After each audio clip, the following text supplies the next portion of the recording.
Hi guys, मेरा नाम है अब्रार। जो लोग मुझे पहली दफ़ा देख रहे हैं, भाई मैं यूके में रहता हूँ और यूके की तमाम इन्फॉर्मेशन जो है मेरी वीडियोस में आपको मिला करेगी। और चैनल को सब्सक्राइब करें। तो आज इस वीडियो में मैं आपको बताने लगा हूँ कि यूके में आने का जो कंप्लीट प्रोसेस है वो क्या है स्टूडेंट वीज़ा का। अगर आप स्टूडेंट वीज़ा पे यूके में आना चाह रहे हैं, आपको क्या क्वालिफ़िकेशन चाहिए और किस तरह अप्लाई होता है, सारा मेथड इस वीडियो में डिस्कस करेंगे। दूसरी चीज़ डिस्कस ये भी बताऊंगा कि भाई पैसे कितने लगते हैं। असल चीज़ तो ये है कि आपके कितना ख़र्चा आ जाएगा और कितना टाइम रिक्वायर्ड होता है, क्या प्रोसीजर आज इस वीडियो में डिस्कस करते हैं। एंड तक ज़रूर देखिएगा। तो भाई प्रोसीजर में सबसे पहला तो ये है कि आपने यूनिवर्सिटी सर्च करनी है अपने प्रोग्राम के मुताबिक। ठीक है, प्रोग्राम कैसे सेलेक्ट करना है वो भी मैं आपको बताता हूँ। आपने अगर 12 तक पढ़े हुए हैं तो आप बैचलर में एडमिशन ले सकते हैं डिफरेंट यूनिवर्सिटीज़ में। और अगर आपने बैचलर किया हुआ है 16 ईयर का बैचलर यानी 16 ईयर एजुकेशन है, तो फिर आपको मास्टर्स में यहाँ एडमिशन मिल सकता है। मास्टर्स होता है यहाँ पे यूके में 1 ईयर का यानी 1 साल का मास्टर होता है। अच्छा, यूनिवर्सिटी आपने सर्च कर ली तो भाई आपने अगर आप सबसे इम्पोर्टेंट चीज़ ये है कि अगर आपने जनवरी और सितंबर, नॉर्मली 2 इनटेक्स होते हैं यूके के, जनवरी में और सितंबर में। इसका मतलब ये होता है कि आपने अगर जनवरी में आना है तो आपने 2-4 महीने पहले अप्लाई करना शुरू करना हो। आप 6 महीने पहले भी अप्लाई कर सकते हैं। अगर आपने सितंबर में आना है तो आप मार्च अप्रैल में भी अप्लाई कर सकते हैं। तो आपने सबसे पहले तो करना है अप्लाई यूनिवर्सिटीज़ में। यूनिवर्सिटीज़ में अप्लाई करने का मेथड ये ऑनलाइन ही एक उनकी वेबसाइट होती है।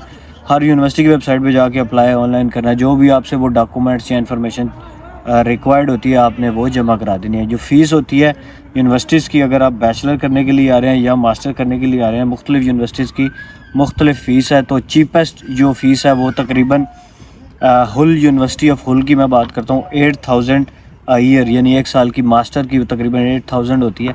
तो इसी तरह बैचलर की 12000 है।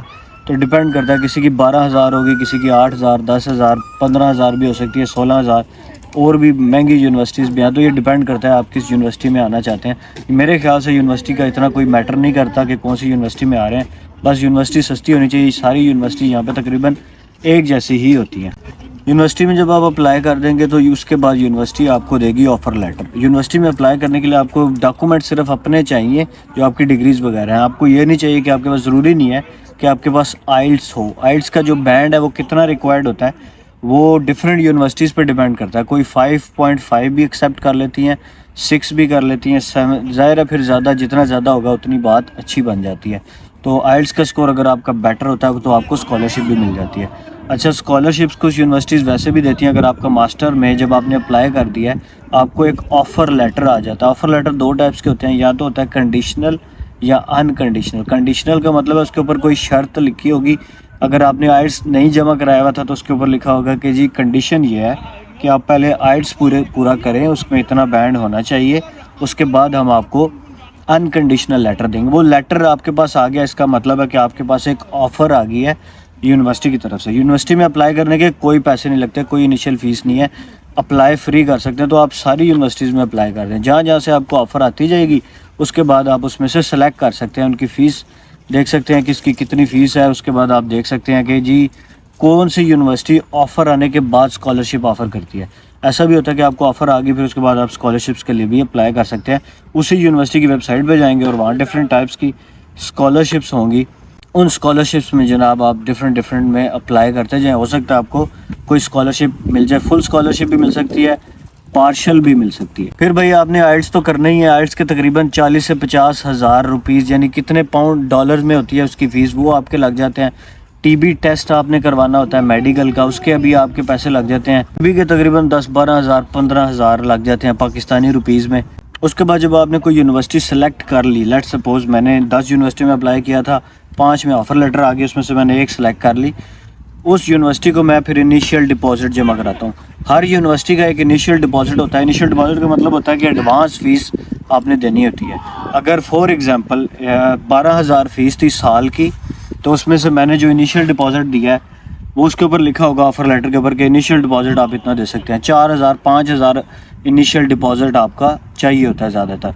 अच्छा, उसके बाद क्या होता है कि आपने जब यूनिवर्सिटी को फ़ीस जमा करा दी इनिशियल, तो यूनिवर्सिटी आपसे कहती है कि आप ये डॉक्यूमेंट्स जमा कराएं। उसमें जो सबसे मोस्ट इंपॉर्टेंट डॉक्यूमेंट होता है बैंक स्टेटमेंट। 28 डेज़ की आपको बैंक स्टेटमेंट बनानी होती है। हर यूनिवर्सिटी की अलग बैंक स्टेटमेंट होती है। बैंक स्टेटमेंट डिपेंड करता है कि आपने इनिशियल फ़ीस कितनी दे दी है और remaining fees of the first year कितनी आपकी रहती है। तो बैंक स्टेटमेंट में कुछ लोग ये समझते हैं कि यार आपने पूरी जो रिमेनिंग फ़ीस है जितने भी सालों की है वो बैंक में शो करनी है। ऐसा नहीं है। जो पहला साल है ना आपका, अगर आप मास्टर 2 साल का भी समटाइम्स होता है विद एडवांस प्रैक्टिस वाला, अगर आपके 2 साल में वो फ़ीस है तो आपने सिर्फ पहले साल की जो रिमेनिंग फ़ीस है ना, यानी आपने जितनी दे दी और जो बकाया है वो उसमें आपने रखनी है। और आपके 9 मंथ्स का जो एक्सपेंडिचर है वो आपने शो करना होता है बैंक में कि आपके पास है। तो लंदन में जो है वो लिविंग एक्सपेंस ज़्यादा होता है, इसलिए उसकी बैंक स्टेटमेंट ज़्यादा चाहिए होती है। लेकिन आप अगर लंदन के अलावा किसी भी और सिटी में आ रहे हैं तो उसकी बैंक स्टेटमेंट कम होती है। तो मैं फ़िक्स इसलिए नहीं बता रहा कि भाई ये हर यूनिवर्सिटी टू यूनिवर्सिटी वेरी करती है और आपकी रिमेनिंग फ़ीस कितनी है, तो मुझे फ़िक्स अमाउंट मैं नहीं बता सकता। हाँ, कुछ वेबसाइट्स ऐसी हैं जो आपको कैलकुलेट करके बताती हैं, तो उसको कैलकुलेट करने का तरीका ये है, ऑनलाइन जाएँ और आप वहाँ जाके लिख दें कैलकुलेट माई बैंक स्टेटमेंट, तो वहाँ पे आप चीज़ें डाल के डिफरेंट वेबसाइट्स में आपको कैलकुलेट करके दे देती हैं। आपको पता चल जाएगा कितनी आपने स्टेटमेंट रखवानी है। बैंक स्टेटमेंट जब आपकी 28 डेज़ की पूरी हो जाती है, फिर आप जब यूनिवर्सिटी को वो दे देते हैं कि जी मेरी 28 डेज़ की बैंक स्टेटमेंट पूरी हो गई है, यूनिवर्सिटी आपको कैश लेटर इशू करने से पहले क्या करती है कि आपका इंटरव्यू लेती है। कुछ यूनिवर्सिटीज़ इंटरव्यू नहीं लेती, वो क्वेश्चन आंसर्स आपको क्वेश्चंस भेजती हैं, आपने उनके आंसर्स लिख के वापस करने होते हैं।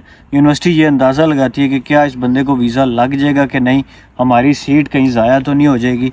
तो भाई इसलिए वो क्वेश्चनरी इतना मुश्किल नहीं होता, ईजी होता है। फिर आपको आ जाता है कैश लेटर। कैश लेटर आने के बाद फिर आपने क्या करना है, वीज़ा के लिए अप्लाई करना है। वीज़ा अप्लाई करने के लिए आपने वीज़ा की फ़ीस देनी है, हेल्थ इंश्योरेंस देनी है। अगर आप अकेले आ रहे हैं तो आप अगर 2 साल का वीज़ा है तो 2 साल की हेल्थ इंश्योरेंस देनी पड़ेगी। 4 साल का, 3 साल का, जितने भी सालों का है वो आपको देनी पड़ेगी।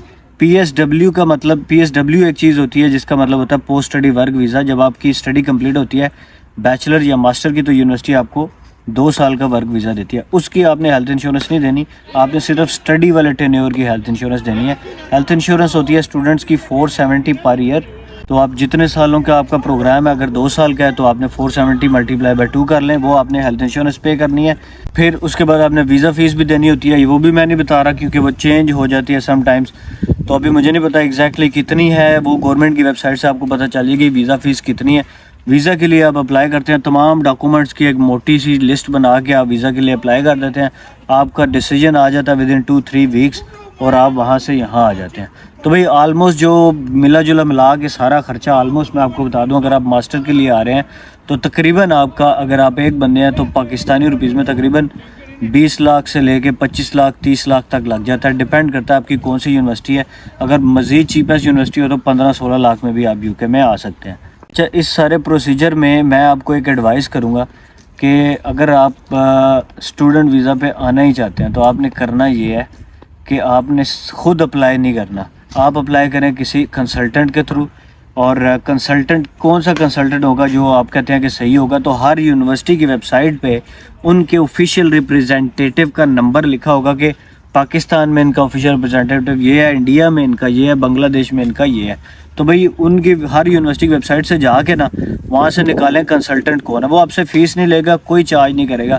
ये बहुत सारे लोगों को कन्फ्यूजन होती है कि पता नहीं कंसल्टेंट को पैसे देने पड़ते हैं। तो भाई कंसल्टेंट जो ऑफिशियल कंसल्टेंट्स हैं वो चार्ज नहीं करते। उसके अलावा भी बड़े कंसल्टेंट्स होते हैं वो भी चार्ज नहीं करते, उनके थ्रू भी आप कर सकते हैं। मैं खुद यहाँ पर आया था, मैंने भी टी साइड यूनिवर्सिटी में एडमिशन के लिए जब हमने देखा था तो एक कंसल्टेंट थी लाहौर की और एक इस्लामाबाद में थी।